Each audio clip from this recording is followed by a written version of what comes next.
Shalom Bapak Ibu sekalian, bagaimana kabar kita semuanya? Saya percaya tidak ada yang namanya lemah kalau kita selalu bersama-sama dengan Tuhan. Kiranya Tuhan selalu memberi kita semangat, memberi kita kekuatan, memberi kepada kita kemenangan bersama-sama dengan Dia. Nah, pagi ini kembali kita bersama-sama akan membaca sebagian firman Tuhan dari Imamat pasal 11.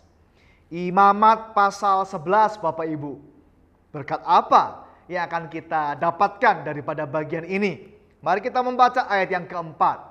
Imamat 11 ayat 4 berkata, "Tetapi inilah yang tidak boleh kamu makan, dari yang memamah biak atau dari yang berkuku belah unta, karena memang bermamah biak tetapi tidak berkuku belah haram itu bagimu." Kita loncat Bapak Ibu sekalian ke ayat yang ke-6. Imamat 11 ayat yang ke-6. "Juga kelinci, karena memang memamah biak tetapi tidak berkuku belah haram itu bagimu." Bapak Ibu, kata kelinci. Mungkin kalau kita berpikir-pikir, merenungkan, kadang-kadang perintah Tuhan, larangan Tuhan ini ya aneh, ya lucu barangkali. Misalnya kalau kita bicara mengenai babi, Bapak Ibu sekalian. Babi. Katanya babi itu haram. Lalu ditanya, alasannya apa? Karena babi itu banyak cacing pita. Karena babi itu mengandung banyak kolesterol. Karena babi itu tidak sehat buat kesehatan. Dan macam-macam alasan yang lain. Bapak Ibu, kalau kita pikir-pikir alasan seperti itu barangkali lebih banyak dominannya tentang kesehatan medis, cacing pita, kolesterol, medis, fisik. Pertanyaannya, apakah benar bahwa memang kalau Tuhan melarang anak-anaknya untuk makan makanan tertentu itu karena alasan fisik, alasan medis? Saya rasa kok enggak, Bapak Ibu sekalian. Enggak. Ya, enggak begitu. Alasannya inilah yang akan saya ajukan pada pagi hari ini. Yang pertama, kalau kita langsung bicara tentang kelinci. Kenapa kok orang Israel dilarang makan kelinci? Alasan saya bukan alasan medis, Bapak Ibu sekalian. Alasan saya juga bukan alasan kerepotan.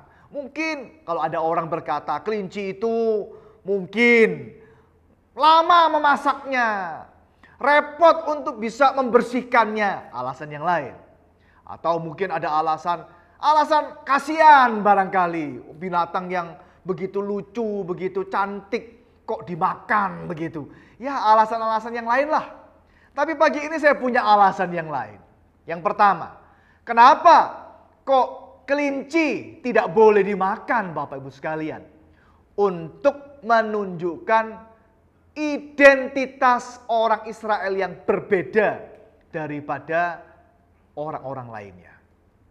Bapak Ibu, menjadi anak Tuhan itu harus kita sadari bahwa kita punya hidup yang berbeda daripada orang-orang lainnya.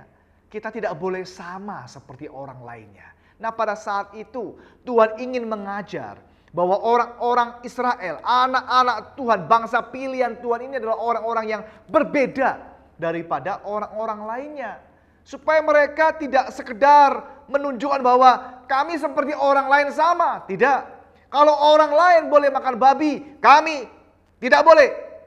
Kalau orang lain boleh makan kelinci, kami tidak boleh. Untuk menunjukkan orang Israel tidak boleh makan kelinci. Begitu. Jadi sehingga mereka menjadi identitas tersendiri, ciri tersendiri. Oh, kalau orang Israel gak boleh makan kelinci. Pada saat itu Bapak Ibu sekalian. Ya, tentu Hal ini sudah berubah nanti di dalam perjanjian baru. Tatkala Tuhan berkata, semua makanan, semua hewan itu boleh dimakan Bapak Ibu sekalian. Kapan-kapan kita berbicara masalah tersebut. Tapi bagian ini kita mau mengatakan bahwa kelinci tidak boleh dimakan untuk menunjukkan ciri daripada orang Israel yang berbeda daripada bangsa-bangsa yang lainnya. Yang kedua adalah ketaatan yang tanpa syarat. Kalau Tuhan mengatakan A, B, C, ya sudah itu A, B, C. Tidak perlu A, A, aksen, A, kuadrat, tidak ada. A, B, C. Unconditional obedience. Ketaatan yang tanpa syarat. Begitu Tuhan mengatakan sesuatu ya tidak usah dipertanyakan begitu. Tidak perlu dipusingkan lagi alasan-alasan yang barangkali terlalu kompleks, terlalu panjang lebar. Karena Tuhan tidak mengizinkan, saya tidak melakukan. Selesai. Jadi yang pertama tadi, Tuhan ingin supaya kita itu ingat bahwa kita itu memang berbeda. Tidak harus selalu sama semuanya. Yang kedua, biarlah kita juga ingat bahwa tatkala Tuhan mengatakan sesuatu apapun itu, tatkala mungkin juga kita tidak mengerti kenapa sih sebetulnya. Tidak apa-apa. Tidak harus mengerti semuanya. Tetapi yang penting adalah ketaatan kita. Ketaatan tanpa syarat. Yang ketiga, yang terakhir Bapak Ibu sekalian, untuk juga menunjukkan semangat kita ataupun keberanian kita untuk mencoba yang lain. Kadang-kadang kita ini mau gampangnya saja. Ya, sudah kebiasaannya dari dulu begini, ya sekarang ya begini. Enggak mau coba yang lain, enggak berani coba yang lain, enggak. Justru Tuhan ingin tatkala ini enggak boleh, mereka harus berpikir, kalau begitu bagaimana yang ini? Mencoba yang baru, melakukan yang baru, melatih diri untuk masuk ke dalam hal-hal yang tidak pernah mereka alami dan lakukan sebelumnya. Mereka bisa memasak makanan yang lain. Mereka bisa makan makanan yang lain dalam bentuk yang lain. Bisa. Itu namanya semangat mereka. Ya. Kesungguhan mereka, keberanian mereka. Supaya enggak cuma terima jadi. Ya dulu begini, masak begini, makan begini, ya begini. Anak-anak ya begini. Tuhan mengatakan, tidak, belajar yang lain, perangkat yang lain, lakukan yang lain. Jadi kiranya di dalam hal-hal yang Tuhan perintahkan kepada kita belajar mengerti. Ada maksud Tuhan menjadikan kita berbeda dari orang lain. Ada maksud Tuhan supaya kita taat sepenuhnya tanpa syarat. Dan biarlah Tuhan juga mau supaya kita mencoba hal-hal yang berbeda, yang baru, yang lebih baik daripada apa-apa yang biasa sudah kita kerjakan sebelumnya.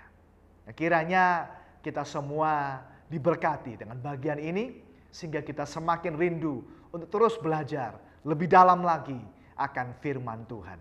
Tuhan memberkati kita sekalian.